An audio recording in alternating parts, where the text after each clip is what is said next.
முயற்சிகள் வெல்லும் சேனல். வணக்கம். இன்னைக்கு நம்ம ஒரு சுவையான டேஸ்டான பொரிமா ஸ்வீட் எப்படி செய்யலாங்கிறத பார்க்கலாம் வாங்க. அதுக்கு தேவையான பொருட்கள் நம்ம பார்க்கலாம். புழுங்கரிசி, இது வந்து சாப்பாட்டு அரிசி வந்து நான் வந்து 1 கப் எடுத்திருக்கேன். வெல்லம் வந்து நீங்கள் அரிசி எந்த அளவுக்கு நீங்கள் எடுக்கிறீங்களோ அதே அளவுக்கு வந்து வெல்லம் வந்து பொடிச்சு எடுத்துக்கோங்க. தண்ணி வந்து அரிசிக்கு வந்து 1 பங்குனா 3 பங்கு தண்ணி எடுத்துக்கணும் நம்ம.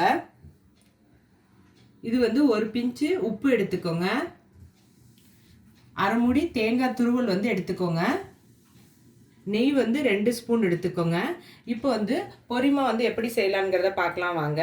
இப்போ வந்து நம்ம பொரிமாவுக்கு வந்து நம்ம சாப்பாட்டு அரிசி எடுத்துருந்தோம் பாருங்கள், புழுங்கல் அரிசி. அதை வந்து இது மாதிரி ஒரு கடாய் போட்டுக்கோங்க. கடாயில் வந்து தண்ணி எதுவுமே இல்லாமல் பார்த்துக்கோங்க. அதே மாதிரி எண்ணெய் நெய் எதுவுமே ஊற்றிடாதீங்க. இதை வந்து நல்லா வந்து வறுத்துக்கணும். நான் வறுத்துட்டு உங்களுக்கு காட்டுறேன். நம்ம அரிசி போட்டிருந்தோம் இந்த பொரிமா ஸ்வீட்டுக்கு, அது வந்து நல்லா வறுபட்டுருச்சு. இங்கே பாருங்கள், இப்போ இதை எடுத்து காட்டுறேன் பாருங்கள். இந்த அளவுக்கு நீங்கள் வந்து நல்லா வறுத்துக்கிட்டிங்கன்னா போதும். இப்போ இதை நல்லா ஆற வச்சுட்டு மிக்சி ஜாரில் அரைக்கணும். நான் அடுத்தது அதை காட்டுறேன். இப்போ பொரிமாவுக்கு வந்து நம்ம எடுத்து வச்சுருந்த வெல்லம் இருக்குது பாருங்கள். இந்த வெல்லத்தை வந்து இந்த கடாயிலே போட்டுக்கோங்க. நம்ம அரிசி ஆறுற வரைக்கும் நம்ம இந்த வெல்லத்தை வந்து கரைச்சிக்கலாம். இந்த கிண்ணத்தில் நான் வந்து அரிசி எடுத்தேன். இதே கிண்ணத்தில் வந்து 3 பங்கு தண்ணி சொல்லியிருந்தேன். இப்போ வந்து இதில் வந்து 1 பங்கு மட்டும் தண்ணி வந்து இதில் ஊற்றிக்கிறேன்.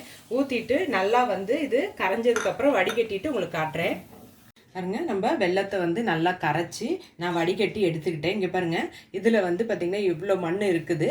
அதனால் எந்த வெல்லமாக இருந்தாலும் நீங்கள் வந்து நல்லா கரைச்சிட்டு வடிகட்டி எடுத்துக்கோங்க. அடுத்தது என்ன செய்யறதுன்னு நான் உங்களுக்கு சொல்கிறேன். பாருங்கள், நம்ம அரிசி வறுத்துருந்தோம் பாருங்கள், அது நல்லா ஆறிடுச்சு. ஆறினதுக்கப்புறம் மிக்சி ஜாரை வந்து நல்லா தொடச்சிட்டு அதில் வந்து இதை போட்டுக்கோங்க. அதே மாதிரி இந்த அரிசி வந்து பார்த்திங்கன்னா ரொம்ப வந்து செவக்க விட்றாதீங்க. லைட் ப்ரௌன் கலர் இருக்கிறப்பே நீங்கள் வந்து இதை வந்து ஆஃப் பண்ணிடுங்க. அதே மாதிரி நீங்கள் வாயில் போட்டு அதை நல்லா ஆறினதுக்கப்புறம் வாயில் போட்டு மென்று பாருங்கள். அது வந்து நம்ம பல்லுலே கடிப்பட்டு நல்லா மாவாயிரும். அதுதான் கரெக்டான பதம். இப்போ வந்து இதை வந்து நல்லா அரைச்சிட்டு உங்களுக்கு காட்டுறேன் பாருங்க. நம்ம வறுத்த அரிசியை வந்து நான் நைஸாக அரைச்சிக்கிட்டேன்.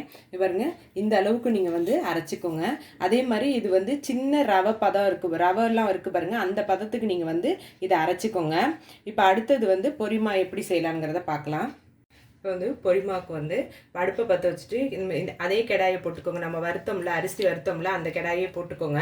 போட்டுட்டு நம்ம வெல்லம் கரைச்சி வச்சுருந்தோம் பாருங்கள், அந்த இதை வந்து இதில் ஊற்றிக்கோங்க. அடுத்தது இந்த கிண்ணத்துலேயே நான் சொல்லியிருந்தேன் 3 பங்கு தண்ணி வந்து எடுத்துக்கோங்கன்னு. அதில் வந்து நான் முதலே ஏற்கனவே வந்து வெல்லத்தில் கரைச்சிருக்கேன். இது 2, அடுத்தது 3 இந்த கிண்ணத்தில் அளந்து ஊற்றிருக்கேன். இதையும் ஊற்றிட்டேன். இப்போ வந்து நல்லா கொதிக்கட்டும். கொதிச்சதுக்கப்புறம் அடுத்தது என்னன்னு சொல்கிறேன். நம்ம வெல்லம் தண்ணி எல்லாம் போட்டிருந்தோம். இந்த அளவுக்கு நல்லா கொதிக்கணும். இதில் வந்து நம்ம எடுத்து வச்சுருந்த உப்பு இருக்குது பாருங்கள், 1 பிஞ்சு, அதை வந்து இதில் போட்டுக்கோங்க. அதாவது தேங்காய் எடுத்து வச்சுருந்தோம், அதையும் வந்து இதில் போட்டுக்கோங்க. நெய் எடுத்துருந்தேன் பாருங்கள், இந்த நெய்யில் கொஞ்சம் பாதி அளவு மட்டும் இதில் ஊற்றிக்கோங்க. மீதியை வந்து இந்த இது ஃபுல்லாக கிண்ணதுக்கப்புறம் லாஸ்ட்டில் போட்டுக்கலாம். அடுத்தது நம்ம அரைச்சி வச்சுருந்த இந்த அரிசி இது மாவு இருக்குது பாருங்கள், இதை வந்து இதோட போட்டுக்கோங்க. அடுப்பை மட்டும் கம்மி பண்ணிக்கோங்க, சிம்மில் வச்சுட்டு இதை வந்து நல்லா கட்டி இல்லாமல் நல்லா இதை வந்து கரைச்சிக்கோங்க. நான் கரைச்சிட்டு உங்களுக்கு காட்டுறேன் பாருங்கள். கட்டி இல்லாமல் நல்லா வந்து கிளறிக்கிட்டேன். இன்னும் கொஞ்சம் வந்து இது வந்து வேகணும். வெந்ததுக்கப்புறம் நான் வந்து காட்டுறேன். அதேமாதிரி கைவிடாமல் நல்லா வந்து கிளறிக்கோங்க. பாருங்கள், நமக்கு வந்து ரெடி ஆகிடுச்சு. பொரிமா வந்து நமக்கு ரெடி ஆகிடுச்சு. இதுக்கு நிறையா நெய் எண்ணெய் எதுவுமே தேவைப்படாது. இங்கே பாருங்கள், ஒட்டாமல் இப்படி கரண்டிலேருந்து இப்படி எடுத்திங்கன்னா இப்படி சுருளாக வரும். இதுதான் கரெக்டான பதம். அதே மாதிரி நம்ம கையில் வந்து கொஞ்சோண்டு நெய் வந்து தடவிக்கோங்க.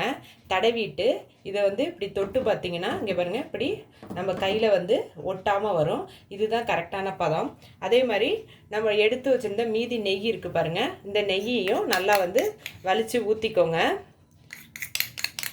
இது வந்து நம்ம வைகுண்ட ஏகாதசிக்கு இது ஒரு பலகாரமாக இவங்க வந்து செய்வாங்க. இது வந்து அவ்வளோ டேஸ்ட்டாக இருக்கும். நான் அந்த வீடியோவில் சொன்ன மாதிரியே நீங்களும் இதை செஞ்சு பாருங்கள். இந்த வீடியோ உங்களுக்கு பிடிச்சிருந்துச்சுன்னா லைக் பண்ணுங்கள், ஷேர் பண்ணுங்கள். உங்கள் முயற்சிகள் வெல்லும் சேனலுக்கு சப்ஸ்கிரைப் பண்ணுங்கள். நன்றி.